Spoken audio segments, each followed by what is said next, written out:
दोस्तों नमस्कार, स्वागत है आप सभी का ऑनलाइन एडा फर्स्ट यूट्यूब चैनल पे। जैसा कि दोस्तों आप जानते हैं, किसी भर्ती संबंधित कोई भी जानकारी होती है आपको ऑनलाइन एडा फर्स्ट चैनल के माध्यम से दी जाती है।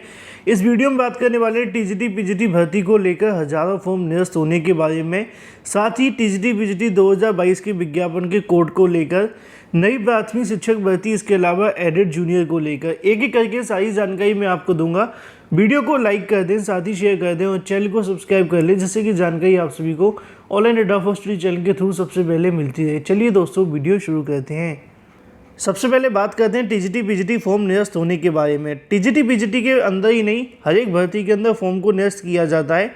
निरस्त होने की कुछ वजह होती हैं। वजह क्या होती हैं?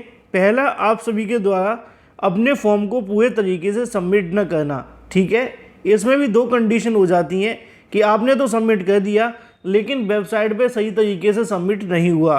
दूसरी वजह देखने के लिए मिलती है कि आपने पेमेंट तो किया लेकिन पेमेंट हो जाने के बाद वो फेलियर हो गया। जब पेमेंट फेल हो जाता है तो आमतौर पर उस जो आपके फॉर्म को यहाँ से रिजेक्ट कर दिया जाता है।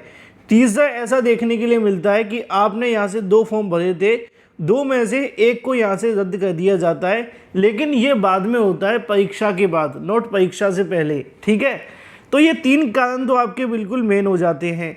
ये एक चौथा और 5वां कारण भी आपको देखने के लिए मिलता है।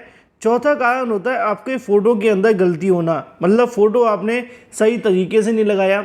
एक सवाल यहाँ सबसे बड़ा पूछा जाता है कि सर फ़ोटो के बैकग्राउंड के चलते भी कुछ हो सकता है? ऐसा बिल्कुल भी नहीं है।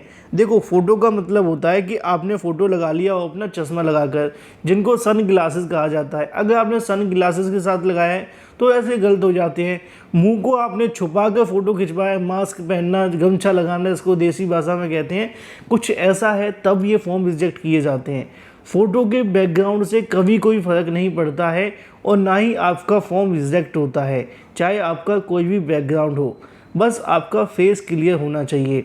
लेकिन किसी केस के अंदर फ़ोटो के चलते जब रद्द होता है तो वहाँ पे सबसे बड़ी समस्या आती है आपका फेस क्लियर ना होना। अगर आपका फेस क्लियर नहीं है, ब्लर है, ज़्यादा साफ दिखाई नहीं दे रहा है, तो फ़ोटो के चलते आपका फॉर्म रिजेक्ट हो सकता है। तो ये 4 कारण तो आप सभी के सामने कुछ ऐसे हैं जिनके चलते फॉर्म निरस्त कर दिए जाते हैं।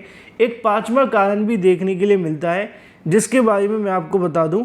लेकिन ये जो 5वां कारण होता है, ये आपका परीक्षा के बाद होता है, परीक्षा से पहले नहीं होता है।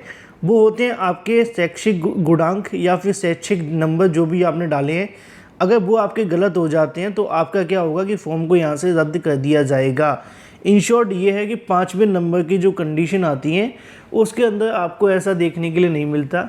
उसमें सिर्फ आपके द्वारा भरे गए शैक्षिक गुणांकों को चेक किया जाता है। अगर उसमें कुछ गलतियां हैं तो आपके डॉक्यूमेंट से मिलाया जाएगा और डॉक्यूमेंट से मिलाने पर भिन्नता पाई जाती है तो आपके फॉर्म के साथ साथ आपके आवेदन को रद्द कर दिया जाता है, लेकिन डॉक्यूमेंट वेरिफिकेशन के समय। बात कर ली जाए अपनी अगली अपडेट के बारे में, जो कि संबंधित है टीजीटी पीजीटी भर्ती एक बार फिर से विज्ञापन कोर्ट में जाता हुआ दिखाई दे रहा है। यहाँ पर 2 कारण देखने के लिए मिले हैं। पहला है कंप्यूटर विषय को शामिल न करना, क्योंकि कंप्यूटर विषय वाले अभ्यर्थी इस बात को लेकर यहाँ से लगातार विरोध कर रहे हैं। उनका कहना है कि हमें इस भर्ती के अंदर शामिल नहीं किया गया। दूसरा कारण ये है कि जो 22,000 तदर्थ शिक्षकों की सीटें हैं उनको जुड़वाने के लिए हाई कोर्ट से लेकर सुप्रीम कोर्ट में याचिकाएं दाखिल की जा रही हैं। अभी तक जो लेटेस्ट स्टेटस है वो ये है कि वकीलों को याचिका दाखिल करने के लिए पूरा का पूरा ब्यौरा सौंप दिया गया है। वकीलों के माध्यम से याचिका तैयार की जा रही है, ग्राउंड्स तैयार किए जा रहे हैं और उसके बाद में याचिका को दाखिल कर दिया जाएगा। इन 22,000 पदों को जुड़वाने के लिए हर संभव प्रयास छात्रों के माध्यम से किए जा रहे हैं। अब सरकार क्या करेगी ये भी देखना महत्वपूर्ण होगा। तो 22,000 पदों के साथ साथ कंप्यूटर वाले अभ्यर्थियों के माध्यम से भी याचिका हाईकोर्ट और सुप्रीम कोर्ट में दाखिल की जा रही हैं, जिससे कि उनको बैठने का मौका मिले और 22,000 सीटें भी जुड़ें। क्योंकि कंप्यूटर वाले अभ्यर्थियों के अध्याचन चयन बोर्ड के पास नहीं आए थे, जिसके चलते उनको भर्ती से बाहर बैठना पड़ा। बात कर ली जाए अपनी अगली अपडेट के बारे में, जो कि संबंधित है नई प्राथमिक शिक्षक भर्ती को लेकर। नई प्राथमिक शिक्षक भर्ती के विज्ञापन आने से पहले ही हजारों विवाद आपको देखने के लिए मिले हैं। जब से भर्ती के विज्ञापन को लेकर चर्चा शुरू होती है तभी से बहुत सारे विवाद भी आ जाते हैं। हाल ही में हाईकोर्ट से लेकर सुप्रीम कोर्ट के अंदर एक याचिका लगी हुई है बीएड को बहाल करने के लिए। उसकी सबसे बड़ी ग्राउंड यही है कि बीएड को प्राथमिक शिक्षक भर्ती से बहाल कर दिया जाए। जिसको लेकर बीटीसी छात्रों का तर्क है कि यहाँ पे बीटीसी को सिर्फ पीआरटी में बैठने का मौका मिलता है, लेकिन जो बीएड वाले अभ्यर्थी होते हैं उनको यहाँ पे पीआरटी के साथ साथ टीजीटी, इसके अलावा अगर बात की जाए बीईओ या फिर प्राइवेट के अंदर भी नौकरी मिलने में आसानी होती है। यही वजह है कि यहाँ से बीएड छात्रों को सुप्रीम कोर्ट से लेकर हाई कोर्ट तक बहाल करने की मांग की जा रही है। तो वहीं दूसरी तरफ बीटीसी वाले छात्रों की ओर से यहाँ से याचिकाएं पहले से ही दाखिल कर दी गई हैं। अब इसी के क्रम में यहाँ पे 2 पोस्ट आपको देखने के लिए मिलेंगी। ये पोस्ट दिखाने का मकसद सिर्फ आपको जानकारी देना है, किसी की भावनाओं को ठेस पहुँचाना नहीं। यहाँ पे जिस भी संगठन के माध्यम से पोस्ट की है उसका नाम भी आपको नहीं बताया जाएगा। यहाँ पे लिखा हुआ है कि बीएड का संगठन मजबूत होगा, एकेडमिक को हटाने के लिए संभव प्रयास किए गए हैं। ऐसे में बीएड का केस मजबूत है तो एकेडमिक हटाने का कोई रोक नहीं सकता। नई शिक्षा नीति के तहत डीएलएड खत्म हो जाएगा, ऐसा उनका कहना है। एक डीएलएड की पोस्ट को भी देखते हैं, फिर आगे बात करते हैं। सभी बीटीसी डीएलएड छात्र संगठनों को चाहिए कि प्रथम वरीयता की बात की जा रही है, टीम गठित कर दें, जिससे कि अन्य मांगों के साथ यह मुद्दा भी चलता रहे। अवैध रूप से सक्रिय है, यहाँ पे उनका कहना है कि एकेडमिक ख़त्म करवाने के लिए। अब ये बातें पूरे तरीके से तय हैं कि बीएड वाले छात्र एकेडमिक को ख़त्म करवाने के लिए सक्रिय हैं, लेकिन इसके पीछे एक कंडीशन है कि बीएड वाले अभ्यर्थी भी चाहते हैं कि पहले बीएड के केस फाइनल हो जाए, उसके बाद ही एकेडमिक की तरफ जाया जाए। दूसरी तरफ बीटीसी वाले छात्र भी अगर वहाँ से प्राथमिक शिक्षक भर्ती के अंदर बीएड मान्य हो जाता है सुप्रीम कोर्ट से, तो उनका एक मुद्दा ये भी होगा कि यहाँ से बीटीसी को वरीयता दी जाए, जिसको लेकर उनके तथ्य ये हैं कि उनको सिर्फ प्राथमिक में बैठने का मौका मिलता है और किसी भर्ती में बैठने का मौका नहीं मिलता है। अब देखना ये होगा कि सुप्रीम कोर्ट से क्या होता है। अगर सुप्रीम कोर्ट से बीएड वैलिड कर दिया गया तो बीएड वाले अभ्यर्थी प्राथमिक शिक्षक भर्ती से एकेडमिक को हटाने के लिए मांग करेंगे, जिसको लेकर उन्होंने तैयारी पहले से शुरू कर दी है। अगर बीएड वाले अभ्यर्थी प्राथमिक में शामिल रहते हैं तो यहाँ पे लिखा हुआ है कि बीटीसी वाले छात्रों को फिर वरीयता दी जाए। मतलब बात यह है कि अंतहीन विवादों में नई प्राथमिक शिक्षक भर्ती पहले से फंसी हुई है। विज्ञापन अभी जारी हो नहीं पा रहे हैं, उससे पहले बीएड बनाम बीटीसी की लड़ाई एक बार फिर से प्राथमिक शिक्षक भर्ती के बीच में होती हुई दिखाई दे रही है।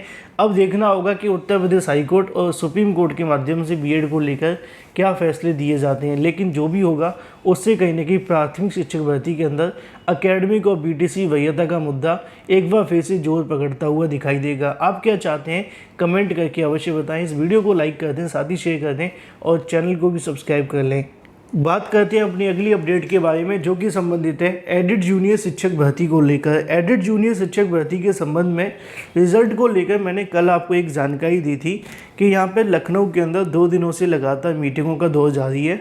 अभी तक पीएनबी सचिव के माध्यम से बयान नहीं दिया गया, लेकिन जो अधिकारी मौजूद हैं उनसे जानने का प्रयास हुआ। उनका कहना है कि एडिड जूनियर के संबंध में सचिव परीक्षा नियामक प्राधिकारी के माध्यम से शासन को अवगत करवाया गया है कि परिणाम पूरे तरीके से तैयार है, प्रस्ताव बनाकर भी भेजा गया है और ऐसे में शासन की मंजूरी का इंतजार किया जा रहा है। इसको लेकर लखनऊ से अधिकारियों का कहना है, जो कि बेसिक शिक्षा परिषद SCRT की हम बात करें, उनके माध्यम से जानकारी दी गई है कि जो परिणाम को लेकर परीक्षण है न्याय विभाग को कराने के लिए भेजा गया है, जिससे कि किसी प्रकार की कोई भी न्याय से संबंधित मामला देखने के ना मिले और दोबारा मामला कोर्ट में ना जाए। जैसे ही न्याय विभाग के माध्यम से अनुमति मिलती है उनके पास रिपोर्ट शासन की जाएगी और शासन की रिपोर्ट मिलने के बाद में पीएनबी को दिशा निर्देश दे दिए जाएंगे। तो इन शॉर्ट ये कहा जाए कि 2 से 3 दिनों का समय लग सकता है। बाकी शासनिक कार्य कुछ नहीं कह सकते कि 2 दिन समय लगेगा कि 2 महीने, क्योंकि मैं इसको लेकर जब भी 1 हफ्ता कहता हूँ अभ्यर्थी मुझसे पूछते हैं। लेकिन मैंने ही आपको पहले बताया था कि परिणाम कब जारी होगा, फिर आपको समाचार पत्रों में जानकारियाँ मिलती हैं। इसी महीने के अंत की जानकारी मैंने आपको पहले दी हुई है।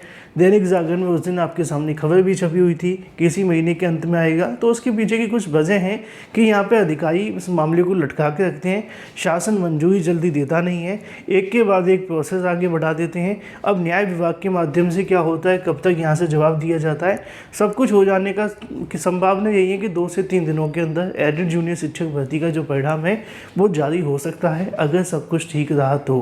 बाकी जो भी अपडेट होगी मैं तो आप सभी को देता रहूँगा। वीडियो को लाइक कर दें, साथ ही शेयर कर दें और चैनल को सब्सक्राइब कर लें।